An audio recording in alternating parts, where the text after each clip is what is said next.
এই ছেলেরে আপনারা কয়েক মাস আগে লাইব দেখছেন, লাগাতার 1 মাস পায়খানা নাই। ডাক্তার লইয়া গেলে ডাক্তারে ওয়াশ করিয়া সামান্য টয়লেট ময়লা বারইতো একটু আরাম পাইতা। আমরা লগে যোগাযোগ করছেন, আমরা পরীক্ষা করিয়া দেখছি যে মার উপরে জাদুর সমস্যা, আর মার জাদুর জিনগুলায় ছেলের টয়লেট বন্ধ করিয়া রাখছে। আইসইন রুকিয়াত বইছি, মার উপরে জিন হাজির হইছে।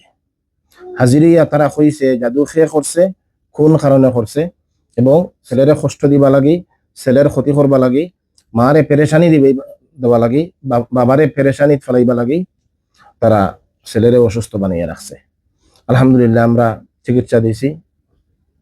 ও দিন একটু টয়লেট হয়েছে, একটু হইতে হইতে যেহেতু অতিরিক্ত ক্ষতি করে নিয়েছি, যার কারণে কিছু দিন লাগছে পুরাপুরি স্বাভাবিক হইতে। একটু করি টয়লেট হইতে হইতে আলহামদুলিল্লাহ এক পর্যায়ে এই ছেলে আল্লাহ পুরা সুস্থ করছেন।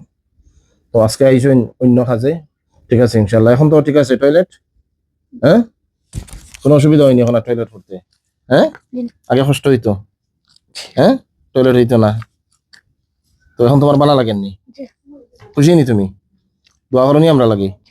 কিতাব পড়িতে নাই? জামিয়াত। কোন জামিয়াত? শাহজালাল জামিয়া ইসলামিয়া কামিল মাদ্রাসা।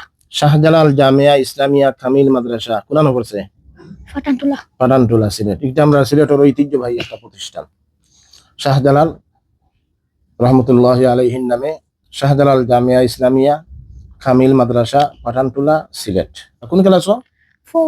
ফৌরো। মাশাআল্লাহ, ঠিক আছে। আল্লাহ সারা জীবন ভালো রাখতা, তোমার দেশ জাতি ইসলামর কর্ণধার বানাইতা আল্লাহ। আমিন আমিন। দিনের দায়ী বানাইতা, ঠিক আছে।